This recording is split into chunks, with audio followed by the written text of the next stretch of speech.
یہ مناظر supreme court کے باہر کے ہیں، جہاں نون لیگی رہنما اس وقت سپریم کورٹ کے باہر موجود ہیں۔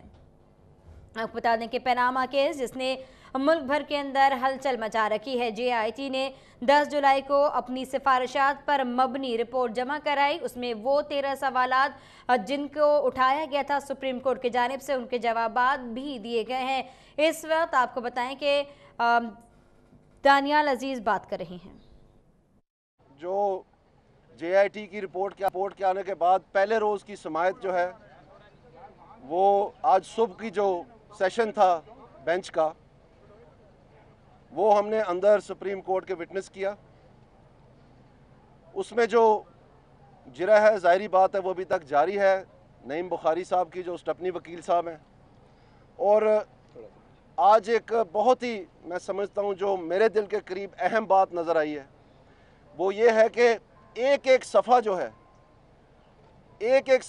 JIT کی رپورٹ کا، اس کی مکمل تشریح جو ہے انیکسچر پڑھ کے ایک ایک اس کا پیراگراف گن کے وہ بتایا جا رہا تھا۔ پہلے حصے میں جو ایون فیلڈ ہاؤس کے مے فیئر کے فلیٹس ہیں، جو اہم جز ہے سارے کیس کا، اس کے متعلق تھا،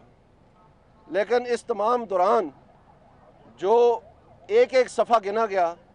اس میں ایک صفحے کا کوئی ذکر نہیں تھا، وہ تھا پیج 73۔ جیسے کہ آپ کو معلوم ہے پیج 73 وہ صفحہ ہے جس میں فلیٹس کے بارے میں کنکلوسیو فائنڈنگ دی گئی ہے، اور جیسے کہ آپ کو معلوم ہے اس کنکلوسیو فائنڈنگ کے حوالے سے جو پیج 73 پہ لکھا ہے وہ یہ ہے کہ پرائم منسٹر نواز شریف صاحب، رسپونڈنٹ نمبر 1، موسٹ لائکلی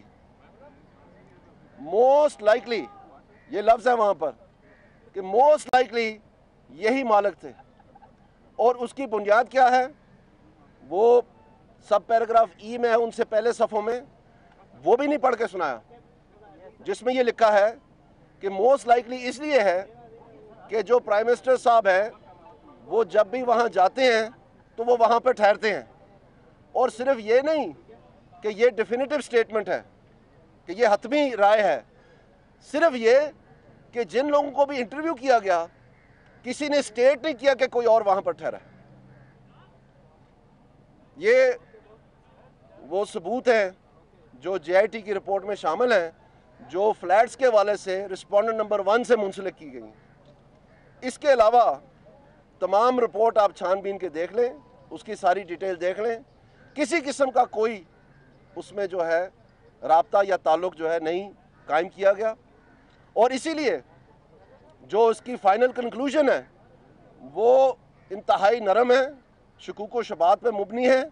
کسی قسم کی حتمی رائے اس میں شامل نہیں ہے۔ انگریزی کے لفظ موسٹ لائکلی کسی بھی وکیل سے آپ پوچھ لیں، اور جو ہم پہلے دن سے کہتے رہے ہیں وہ آج سپریم کورٹ کے اندر بھی خود اسٹپنی وکیل صاحب نے ثابت کر دیا کہ وہ پولائٹلی انہوں نے اسکپ کر دیا، جبکہ اہم کیس ہی وہ تھا۔ ہم تو وہ سننا چاہ رہے تھے کہ اس کے بارے میں یہ کیا کہتے ہیں، ابھی تک تو اس کی کوئی بات سامنے نہیں آئی۔ دوسری بات یہ ہے کہ جو مختلف سوال جواب ہوتے رہے اس میں متعدد بار اس بات کی جرح ہوئی ہے کہ کیا یہ ڈاکیومنٹس جو ہیں یہ نوٹرائزڈ ہیں، کیا یہ ڈاکیومنٹس جو ہیں یہ ایویڈنس ایکٹ کے مطابق سبمٹ بھی ہو سکتے ہیں۔ یہ مختلف مواقعوں پہ ججز کے سوال تھے کہ کیا ان کی جو تصدیق ہے ان ڈاکیومنٹس کی وہ قانون شہادت آرڈر کے مطابقت میں عدالتی سماعت کے لیے کارآمد ہیں، یہاں یہ پیش ہی نہیں ہو سکتے۔ تو اس میں جیسے کہ آپ کو معلوم ہے پہلے دن سے یہ اخبار کے تراشے کہلا رہے تھے، یہ پکوڑوں کا کاغذ کہلا رہے تھے، اور آج پھر جو ایک قانونی ضابطے کے مطابق جو اس کی ترجمانی آپ کہہ سکتے ہیں کہ کیا قانون شہادت آرڈر کے مطابقت میں یہ ثبوت کے طور پر استعمال بھی کیے جا سکتے ہیں کہ نہیں۔ اس کے ساتھ ساتھ میں یہ بھی کہنا چاہوں گا کہ جو اہم بات ہے اس جرح کے دوران کہ جو سولیسیٹر ہیں گریٹ برٹن کے لندن کے، انہوں نے سائن کیا ہے، تصدیق کی ہے، کنفرم کیا ہے کہ ٹرسٹ ڈیڈ جو ہے حسین اور مریم صاحبہ کے درمیان وہ 2006 کی ہی ہے، اور اوریجنل کے مطابقت میں انہوں نے یہ تصدیق کر کے دی ہے۔ جب یہ فورینزک ڈاکیومنٹ ریویو کیا گیا تو یہ ابھی ابہام ہے کہ کیا وہی کوئسٹ کمپنی جو اپنے کزن کی تھی، جو پیپرا رولز کی تمام تر تباہی کر کے ان کے اوپر سے گزر کے ان کو رنگود کے یہ فیصلہ کیا گیا کہ ان کو سامنے لایا جائے، تو کیا یہ کوئسٹ کارپوریشن ہے یا کوئسٹ کمپنی ہے جنہوں نے اس فورینزک کو ہائر کیا ہے؟ کیا انہوں نے بھی کوئی ڈسکاؤنٹ دیا ہے یہ اوپینین دینے کے لیے؟ اس کی وجہ کیا ہے؟ اس کی وجہ یہ ہے کہ جو ان سے سوال پوچھا گیا اس میں کوشش یہ تھی کہ یہ ڈاکیومنٹ جو ہے یہ 2004 کا کہلائے نہ کہ 2006 کا کہلائے، کیونکہ اگر یہ 2006 کا کہلاتا ہے تو پھر یہ حسین صاحب کی بات کی تردید اپنا نفی نہیں کرتا، ان کو سپورٹ کرتا ہے، تردید نہیں کرتا، اور اگر یہ 4 کہلاتا ہے تو پھر جو 2006 کی ملکیت کا دعویٰ کیا گیا یا جو ثبوت دیے گئے ہیں وہ پھر رد ہو جاتے ہیں۔ تو اس لیے یہ کوشش تھی کہ فورینزک کے ذریعے سے یہ کسی طرح 4 کہلائیں، اور وہ بھی صرف ایک وٹنس کا ہے، باقی سارے 2006 کی ڈیٹس ہیں۔ اس میں کوشچن یہ تھا کہ کیا یہ اوور رائٹ ہوا ہے کہ نہیں۔ اس پہ تو فورینزک جو انہوں نے ہائر کیا ہے ڈسکاؤنٹ پہ، جو کزن صاحب نے جیسا بھی ہوا ہے، انہوں نے کہا اس کا میرے پاس کوئی رائے نہیں ہے، اور اگر آپ ڈیٹیل انیکسچر میں دیکھیں اس میں انہوں نے بڑی تفصیل سے اس کو میگنیفائی کر کے بڑے طریقوں سے لکھا ہے کئی دفعہ، لیکن اس میں کوئی چیز سامنے نہیں آ سکی۔ الٹا جو 2004 کا ثبوت دیتے دیتے کیا پتہ چلا کہ 2007 پہ چلے گئے کیلیبری کے حوالے سے،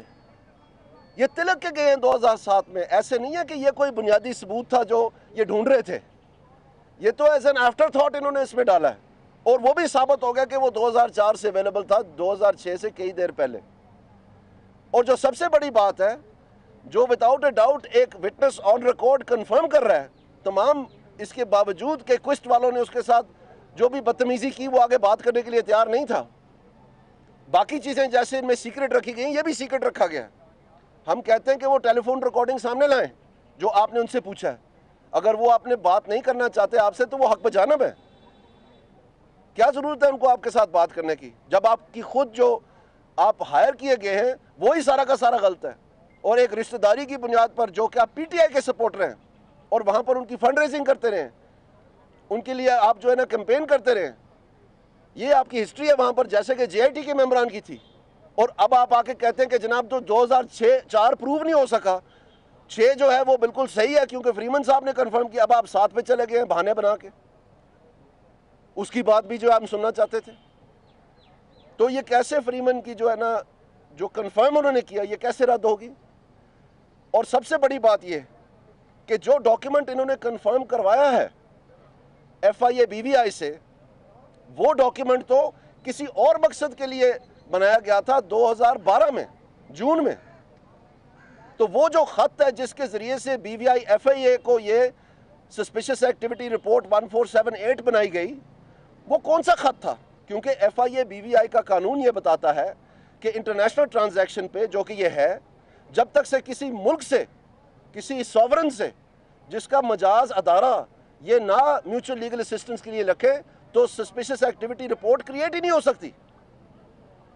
تو ہم یہ سوال پوچھتے ہیں جو پہلے دن ہم پوچھ رہے تھے کہ کون سا ملک ہے جس نے یہ میوچل لیگل اسسٹنس کے لیے جون 2012 میں لکھا؟ وہ کون سا ملک ہے؟ انڈیا ہے؟ وہ رشیا ہے؟ کیونکہ جو ایف آئی اے بی وی آئی کی اینیول رپورٹس ہیں ان سالوں کی، یعنی 2010 11 12 13 14 کی، وہ انٹرنیٹ پہ موجود ہیں، ان میں تمام وہ ممالک لکھے ہوئے ہیں جنہوں نے میوچل لیگل اسسٹنس کے لیے ریکویسٹ کی ہے، لیکن ان میں پاکستان کا نام نہیں ہے۔ تو پھر جو ان کا ٹیررزم اور منی لانڈرنگ کا مینیول ہے اس میں ایک گنجائش ہے، پیرا 3 میں ایک فاسٹ ٹریک ہے جو کہ وہاں پر ایجنسیز کا نام لکھا ہوا ہے کہ ایجنسیز جو ہیں وہ پوچھ سکتے ہیں۔ اور یہ تو اب ہمیں معلوم ہے کہ جو بی وی آئی ایف آئی اے کا ایس اے آر 1478 ہے اس کی ریکویسٹ ٹیررزم کی مطابقت میں تھی۔ اس کی وجہ یہ ہے کہ جو مونسیک فونسیکا اور منروا سروسز کے درمیان ای میلز ہیں جو پیناما پیپرز کا حصہ بنائے گئے ہیں، ان میں یہ لکھا ہوا ہے کہ آپ نے کسی کو الرٹ نہیں کرنا، منروا کو وہ لکھ رہے ہیں اگر آپ کریں گے تو آپ کے خلاف سنگین ایکشن لیا جائے گا اور آپ جیل جائیں گے اور آپ 48 گھنٹے میں جواب دیں اس کا.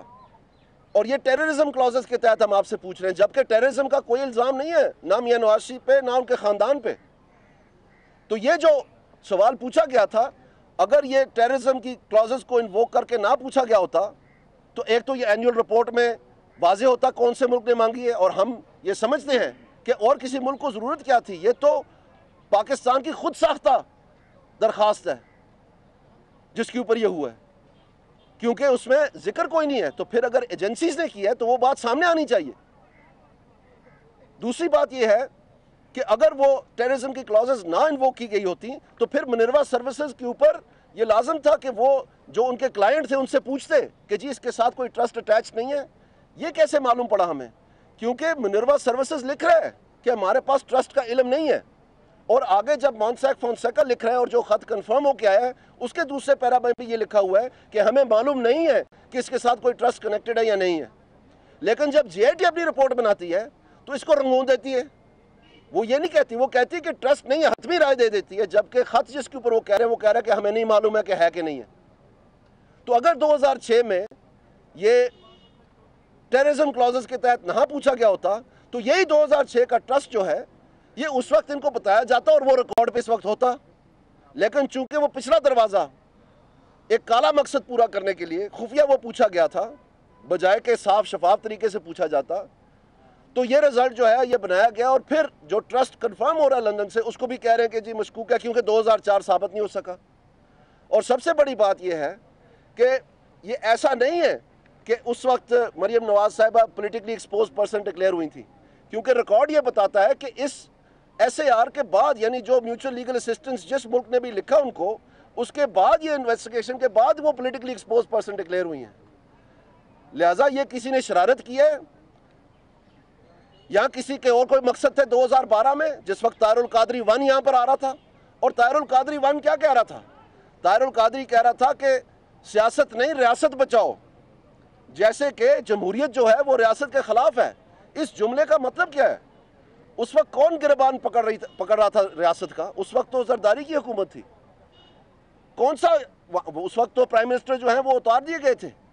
راجہ پرویز اشرف صاحب بن گئے ہوئے تھے. تو ریاست کے گربان کو کون ہاتھ ڈال رہا تھا؟ سیاست کیسے ٹانگیں کمپا رہی تھی ریاست کی؟ اور ریاست جو ہے آئین کے مطابق وہ سیاست سے الگ تو نہیں ہے، بلکہ اگر آئین کی کوئی جز ہے اہم تو وہ ہے ہی سیاست، کیونکہ جمہوری انداز میں پارلیمنٹ ہے جو آئین کو چلاتی ہے. تو یہ جو ٹکراؤ ہے اس جملے میں، جس کے بلبوتے پہ طاہر القادری صاحب یہ کہہ رہے تھے کہ آپ الیکشن ملتوی کریں اور احتساب کریں، کیا یہ پیچھے پس پردہ یہ جو ڈاکیومنٹس ہیں یہ اس کام کے لیے تو نہیں تیار کیے جا رہے تھے جو ہو ہی نہیں پایا؟ کیا وہ پہلی اٹیمپٹ تھی کہ روک لو اگر روک سکتے ہو تو؟ سب کو پتا تھا کہ بطری پاکستان مسلم لیگ نون کو حاصل ہے. تمام اینکرز جو ہیں، تمام اینالسٹ انٹرنیشنل ڈومیسٹک سب یہ کہہ رہے تھے کہ نون لیگ الیکشن کو جیتنے جا رہی ہے. تو اس کی تحقیقات مکمل کی جائیں. آپ دیکھیں کتنی یہ بریکی سے جے آئی ٹی نے کام لیا ہے.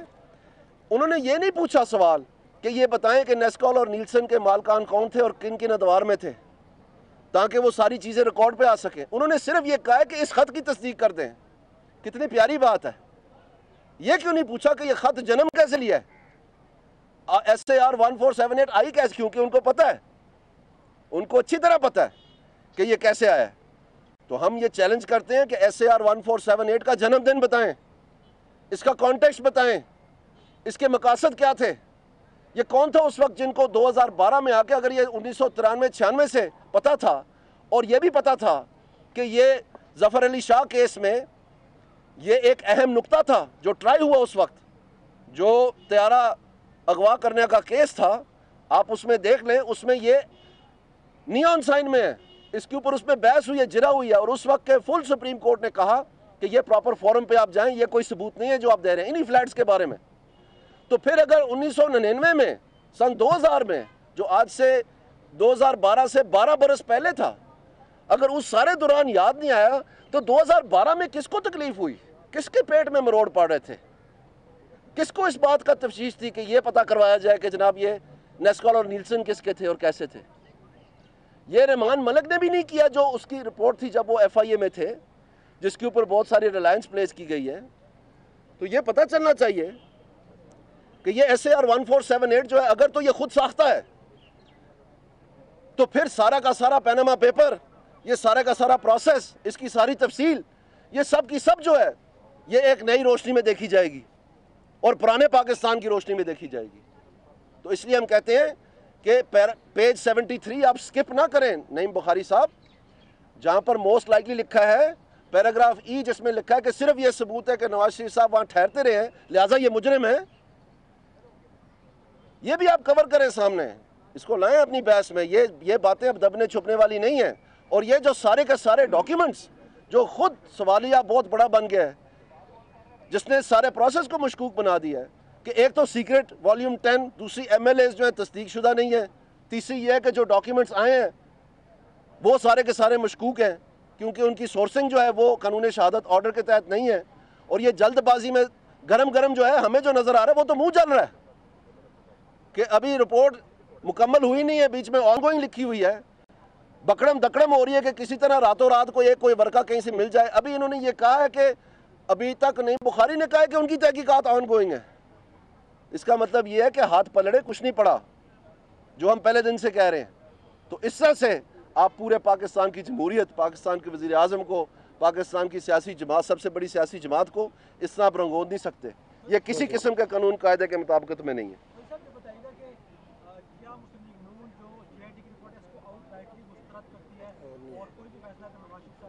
یہ جی ابھی قبل از وقت میں نہیں بات کرنا چاہتا، ہمارے وکیل اس پہ جرا کریں گے، ساری ڈیٹیل آپ کے سامنے ہوگی، ابھی تک یہ ہوا ہے۔ السلام علیکم۔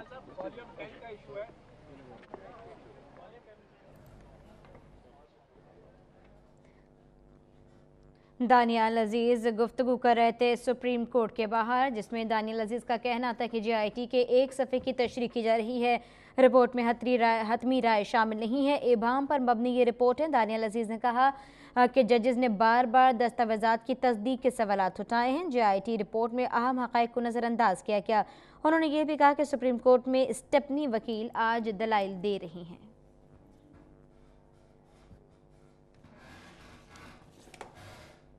آپ بتا دیں کہ دانیال عزیز کی جانب سے مزید یہ کہا گیا کہ پہلے دن سے ہی ہم کہہ رہے تھے کہ یہ شواہد ردی کی ٹوکری میں ڈالے جائیں۔